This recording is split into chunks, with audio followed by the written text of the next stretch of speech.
Un nouveau scandale.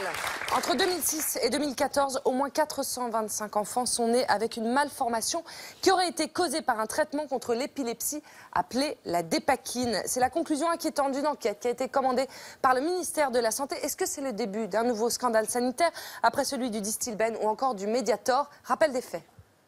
Un anti-épileptique dans le collimateur des autorités de santé. 450 malformations de nouveau-nés entre 2006 et 2014 sont dues à la prise de dépakine. La dépakine, c'est l'histoire d'un médicament qui est l'un des pires toxiques pour le fœtus et qui a été prescrit pendant 50 ans à des femmes enceintes. Ma fille a eu une malformation rénale dont elle s'est fait opérer. Mon fils, par contre, présente des troubles attentionnels, des troubles du comportement. Jusqu'en 2010, les autorités sanitaires nationales et européennes, ainsi que le principal industriel titulaire de l'autorisation de mise sur le marché, ont manqué de réactivité. Ce que je réclame, c'est qu'on soit enfin reconnu. Selon la principale association de victimes, 30 000 enfants pourraient être concernés par des troubles depuis près de 50 ans. Marine Martin, bonjour. Vous êtes la présidente de l'association des parents d'enfants souffrant de l'anticonvulsivant. Dit à Pessac. Vous avez 43 ans et depuis 1978, vous prenez de la dépakine. Vous êtes accompagnée de votre avocat. Bonjour, maître Houdin. Marine, vous avez deux enfants. Salomé qui a 16 ans et Nathan qui a 13 ans. De quoi souffre-t-il ? Alors, tous les deux sont atteints par l'embryofétopathie ovale-proie, donc la dépakine. Ça a été reconnu lors d'une procédure judiciaire.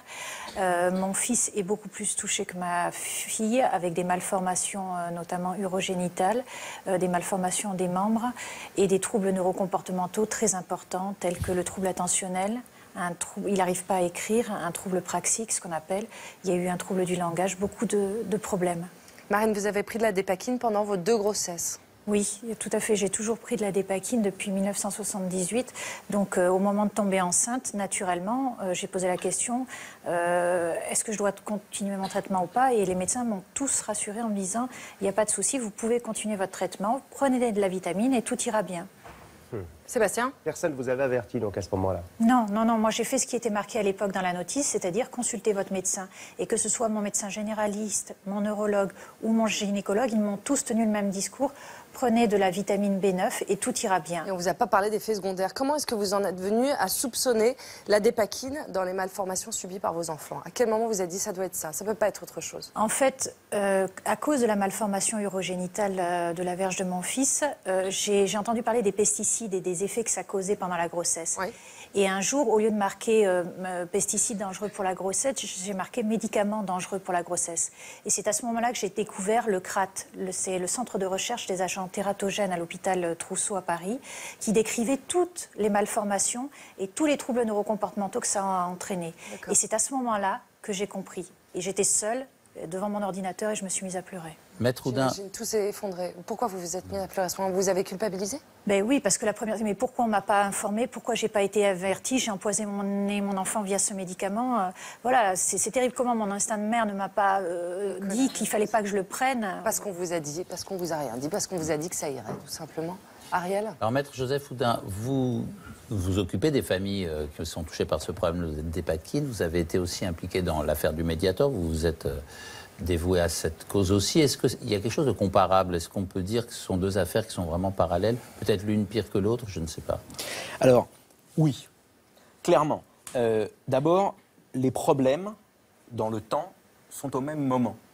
Le Mediator, c'est le milieu des années 90 jusqu'en 2000. La dépakine, c'est la même chose. C'est les mêmes... c'est pas le même labo. Mais c'est les mêmes stratégies de pensée, c'est les mêmes défaillances de la pharmacovigilance, c'est les mêmes inerties des autorités de santé. Et aujourd'hui, je pense que le laboratoire producteur de la dépakine, le laboratoire Sanofi, est pire que les laboratoires Servier. Ils sont vous l'avez dit dans les médias. Mais ils sont autant désagréables avec nous dans une Servier, position... c'était pas non plus... Mais aujourd'hui, Servier paye. On a des débats, mais aujourd'hui, Servier paye. Là, le laboratoire Sanofi, écoutez, moi j'en ai les bras qui tombent. Alors je rappelle qu'on parle ici d'une dangerosité de la dépakine en cas de prise pendant la grossesse. Le président de la Ligue française contre l'épilepsie défend l'utilité de ce médicament hors grossesse. Nous avons également appelé justement le laboratoire Sanofi qui commercialise la Dépakine. La direction nous affirme avoir proposé d'elle-même d'inclure un complément d'information sur les effets secondaires du médicament en 2003. Et toujours selon Sanofi, il a fallu attendre la validation de l'agence du médicament pour que ces effets secondaires soient mentionnés en 2006. Qu'est-ce que vous en pensez ? C'est la même stratégie que Servier. C'est-à-dire, le producteur, que ce soit Sanofi et Servier, vient nous dire « Attendez, c'est pas moi, c'est l'agence. Nous, on leur a donné quelques trucs, tant pis pour eux. » Eh bien non, la position du droit, elle est très simple. Le producteur est responsable de son produit. Et le fait qu'il y ait une autorité administrative qui les surveille, c'est pas un joker qui leur permet de s'exonérer de leurs responsabilités. Le labo n'a pas informé alors qu'il avait des informations. Et nous, on considère, et on a des rapports d'expertise qui nous disent que c'est depuis plutôt le début des années 90 que les informations étaient disponibles. Parce que quand il lance des... Juste pour que nos téléspectateurs se rendent compte, Nicolas, combien de personnes seraient concernées pour le moment combien d'enfants seraient concernés de malformations suite à la prise de Dépakine pendant une grossesse? Alors moi, dans l'association, j'ai recensé à l'heure actuelle 1090 enfants atteints. Voilà. Les chiffres qui sont donnés par le rapport de l'IGAS sont très très sous-estimés. D'abord, c'est des chiffres qui ont été calculés que pour les malformations physiques et pas pour les troubles neurodéveloppementaux. Ça a été calculé sur la région lyonnaise et ensuite extrapolé pour la France entière. En vrai, aujourd'hui, personne ne sait, parce que les études ne sont pas sorties, mais à vue de nez, le scandale est plutôt pire que le Mediator. Fin septembre, c'est fin septembre. Un chiffre. Ouais. Le risque d'avoir un enfant autiste, quand on est exposé à la Dépakine in utero, il est de 40%. C'est-à-dire qu'un enfant, presque un enfant sur deux, souffre de troubles. Le risque dans le Mediator, c'était 2 pour 1000. Vous voyez, 40%, 2 pour 1000. C'est des chiffres déments. Fin septembre, le parquet de Paris a ouvert une enquête sur les conditions d'administration de la Dépakine. Est-ce que vous avez bon espoir qu'elle aboutisse ? Oui, bien sûr, j'espère. J'attends beaucoup du gouvernement qu'il éclaircisse cette affaire parce que ça fait trop longtemps qu'on attend. Moi, ça fait 4 ans que je me bats depuis 2011 dans l'association. J'ai représenté les patients français à l'Agence européenne du médicament pour dire qu'il fallait arrêter de donner ce médicament chez la femme enceinte et en âge de procréer. On a réussi, mais aujourd'hui, ce qui est important, c'est la prise en charge de ces enfants. Parce qu'aujourd'hui, on n'a toujours pas de sens de diagnostic. Les médecins ont peur de poser le diagnostic. Abandonné, j'imagine. Ah oui, oui. Et puis j'ai rien n'est pris en charge. Non, rien. Là, j'ai encore eu des mails aujourd'hui me demandant où est-ce que je peux faire diagnostiquer mon enfant. Le problème, c'est que les généticiens ont peur de poser le diagnostic parce que c'est dire la Dépakine est responsable, les neurologues n'ont pas informé les patients. Et alors, est-ce que le ministère de la Santé se bouge là, maintenant ou pas? Alors, on est effectivement en discussion, que ce soit avec le ministère et le laboratoire, que j'appelle officiellement à assumer sa responsabilité et pas à se cacher derrière des histoires administratives. Il faut trouver une solution.